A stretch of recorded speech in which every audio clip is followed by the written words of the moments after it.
the Uncensored Truth podcast with your brother, Old God and SamAnt, going in today on this Thursday night.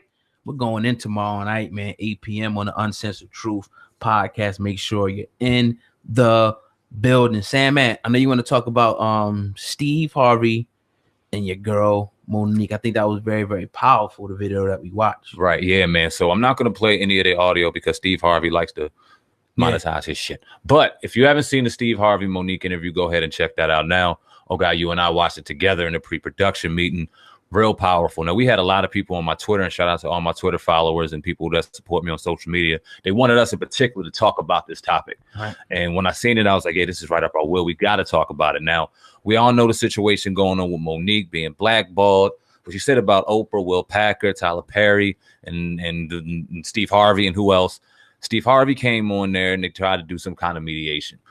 Oh God, what was your thoughts on the initial interview? What was your thoughts on Monique's perspective, Steve Harvey's perspective? Who did you agree with? What side were you on in that conversation? Well, as I'm going to speak to this, I'm looking at an article and it says old stand-up surfaces of Steve Harvey saying he act like a monkey for $4 million. So it's going to lead right into my premise.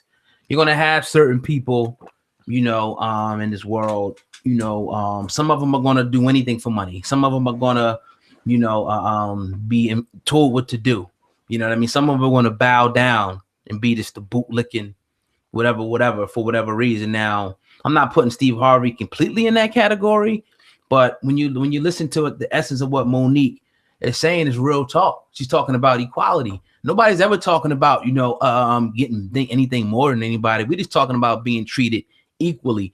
And she, you know, felt the way, and we should never, and this is one thing, I never want to, you know, muffle anybody's freedom of speech. If you feel like you're being oppressed, you feel like something's wrong, you speak up. That's what we tell, you know, I tell our children. That's what I was taught. You speak up and make that vocal. So somebody's trying to tell you, yo, just chill, be quiet. No, you got to do it this way. Nah, let people protest the way they want to protest, because that's the way that she feels like she needs to do it. Right, wrong, or indifferent. But him trying to muzzle her, and he really can, y'all watch the program, he really controlled the narrative. He let her speak, but he makes sure, and reporters do this, they're real good at it. If you ever see them on TV, they'll cut you off and just come in and as a way to steer the narrative, because it's their show. We got a guy sitting here, we can, you know, pretty much do what we want to do, even though we don't conduct our business like that. Mm-hmm. You know what I mean? But yeah, it's sad, man, to see, you know, and my thing is, if you ain't gonna say nothing, if you ain't gonna do nothing, don't say nothing at all, but don't speak against me. And I think the fact that he tried to do that, he did it in the public, you know, I think it's sad. Sad. You know, this reminds me of a conversation you and I had maybe a month or a couple months ago involving Stephen A. Smith and LeBron James. Very, very similar in conversation, because in that conversation, Stephen A. Smith was saying that he was beginning to get worried about LeBron James because he's beginning to talk too much. He doesn't care what people think. He's saying what he wants. That worried him. And the conversation we had was very powerful, and it was a very split side to that situation. A lot of people were agreeing with Stephen A. A lot of people on LeBron's side. It was interesting to watch the comments going in on there, because a lot of people were agreeing with Stephen A. Smith in the premise of, you're in a white man's world. They could take it away from you. They could do this. They can do that, which on the strength I can agree. I can understand. I can't agree, but I can understand you on that. But what I feel eerily uncomfortable with, and the same thing goes with this Monique situation, is how they're so easily ready to tell us that we can't be who we are. He said that your husband can't be who he wants to be. Why not? Why not? Why not? Good point. Why the fuck not? Another thing that comes to mind, Michael Rubin, he's on the Breakfast Club, and he's talking, and he's getting it popping, and he's really feeling it. And he said, no one can touch me. I'm the owner of 4 private businesses. I'm this, I'm that. That's the arrogance of a European man that knows no one can fucking touch him. But you telling me I can't feel that way too? That's what I'm saying. Why not? That's the difference. Why not? And this is what I mean with LeBron. Shut up and just play basketball. No. This man's close to being a motherfucking billionaire. Yeah. He'll be retired at the age of 40, which is nowhere near close to being the end of his life. When you got Jesse the Body fucking Ventura, Arnold Schwarzenegger, Kane. You remember Kane, the big red machine? Yeah. I think he has political office in Tennessee somewhere now. Okay. And that's not where NBA YoungBoy's from. I know Louisiana, shout out to Louisiana. Right. But you got people that went from way worse than fucking NBA to sit there and hold political office, but you telling LeBron to shut up and play basketball? Yeah. Nah, there's something seriously wrong with that. That's right. Especially when you can have people, and this was your peer. You were a king of comedy. She was a queen of comedy. Mm-hmm. She'll outact and outwork your ass, do circles around you. Yeah. Monique's a very talented woman, and a lot of people right now are going to get caught up under the conversation that, oh, Monique's this, Monique's that. Let's take Monique out of the equation, and let's just put a very talented, strong Black woman. She's not allowed to talk. Right. Come on, and that's sad, man. You know, we got to keep speaking out against that type of stuff. You know what I mean? We have to continue to speak out. Made some great points, you know, there. And, you know, I think, you know, this thing, you know, Monique, continue to speak out, you know, if you ever see this, and we're going to continue to speak out. And that's we always, you know, promote that, you know what I mean? So that's crazy. But I want to play this clip real quick, man. This is to talk about this. This is crazy. This is popping up right here on my screen real quick. This is Steve Harvey, man. I'm just gonna play the video. For 4 million, I'll be all the motherfucking monkey you can stand.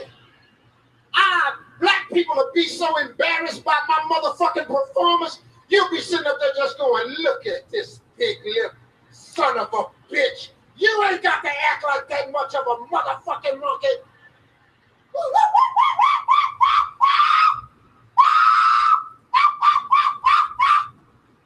Be picking shit off me, looking at it. Be walking around at me. I be digging in my ass. Motherfucker, for 10 million, kiss my ass. Motherfucker, I am a monkey. See what I mean? He said that for 10 million, he would do that. How much is he worth? 140. Whoa! I was just thinking, yo, look. I was like thinking, look that up. So you know what the thing is? He also said something that really, really gained my attention. He said, I think about my children, my grandchildren, my great-grandchildren. And she said, what about your integrity? Well, yes, Steve Harvey, your children, your grandchildren, and everyone will be taken care of. And that's commendable. Generational wealth. We talk about it all the time. We're planting the seeds to do that ourselves. Something very prideful. Got the gardens, everything. We're planting that. But unfortunately, the Harveys, and I don't mean to be any disrespect, but you have set the seed to always let people know that if you want to fuck one of them in the ass, for a couple of dollars, they'll bend right over for you. Yeah, definitely. What's the price? How much you want? How much? I'll do anything. I'll put on a dress. You know what I mean? Anything. And that's what you did for yours. Yeah. And then, like I said, I mean, we were thinking on the same page there. This is crazy, man. This is crazy that this comes out, you know, at this time. I'm almost speechless at this point. This dude actually started making, you know, the monkey noises. You know what I mean? And we wonder why. See, people are not going to ever respect you if you don't respect yourself. Do you think why? You know what? This is crazy because this is, I remember this. It was a stand-up. And now that I'm thinking about it as a kid, I remember this. Kings of Comedy, we know Bernie, MacDill, Hughley, Cedric, they were all doing their thing, but Bernie and Steve weren't that cool. They ain't like each other. Yeah. Do you think a lot of it had to do with that? Because Bernie was a real motherfucker. Even Cat Williams, you know, I got a video up of Cat Williams, you know, going in on Steve Harvey. So it's just like, a lot of people, you know, seeing, you know, what Steve Harvey was willing to do, you know what I mean, for the dollar. And once you get somebody like that around you, it's almost like, you know, you got to kind of call them out because it's like you in certain situations where it's like they can, you know, put your life, you know, even in jeopardy, you know, to a certain extent for some of the decisions that these guys make, man, because they're all about the dollar. So yeah, man, this is sad, man. This is sad, man. And again, if we don't respect ourselves, people are never going to respect us. That's why you got the, you know, these companies like Gucci, you know, all these companies that continue to disrespect us because they know we're going to have people that's not, first of all, not enough of us are going to care to boycott, but you're going to have people who are actually going to be the buffer zone and actually defend this type of disturbing, sick, outrageous behavior. Steve Harvey, you probably will never see this, but if your people do, you ought to be ashamed of yourself, man. Real talk. And you need to sit down, and we need more, you know, real people to ascend to the media. I'm tired of these guys like Stephen A. Smith, Steve Harvey, you know, moving up, and we know why. But that's why you got to do it independently, because when you do it independently, like Michael Rubin, they can't say shit. They can't stop you. Okay, I'll go over here. I'll go over here. I'll go over here. But you can't stop me. I got my own money. I pay my own employees. When you work for the man, you got to do what the man say. Dame Dash, independence, man. Yes. Independence, man. And the touch on Dame. Go ahead. No, you go ahead. Do you think? Yeah, you can't speak against that, but go ahead. That's all I wanted to say. To speak on Dame Dash, and it's just to kind of close the show. Yeah, no doubt. It takes a real man to say I'm sorry. It takes a real woman to say I'm sorry. But it also takes a real woman and a real man of integrity to not say I'm sorry. And Steve Harvey asked that woman to say I'm sorry for going on stage and saying to suck my you-know-what to them three while she was at her job doing her thing. The same stage that you went and just said you was shuck, jive, monkey, and coon to go and I said the C word. We promised ourselves, God damn it, we wasn't going to say that this show. You weren't going to go up. You were going to go ahead and do that. You wouldn't apologize for that. Don't tell that woman to apologize to do what she do. She's better than you at her job. Yeah, definitely.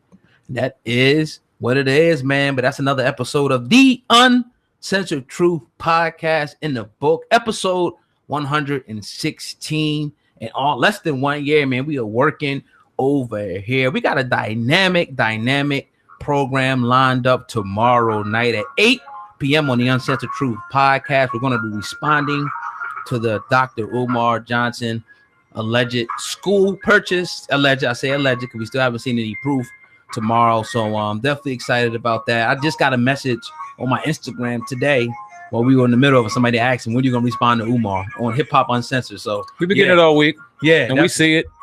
We go on our own time. Yeah. And tomorrow's the time, Friday evening at 8. You're not going to want to miss it. We usually go for about an hour on the Uncensored Truth on Friday night. We be chilling. But tomorrow, now the gloves are off. We're going to have it open. It might be 2. It might be 2. Yeah. We'll have the phone lines open. We got some special guests in the building. Yeah. We're going to have a good show, man. Y'all get ready. The gloves are coming off. Yes, sir. With that note, man, the Uncensored Truth Podcast. Make sure you subscribe, like, share. We out of here. We out of here. Peace.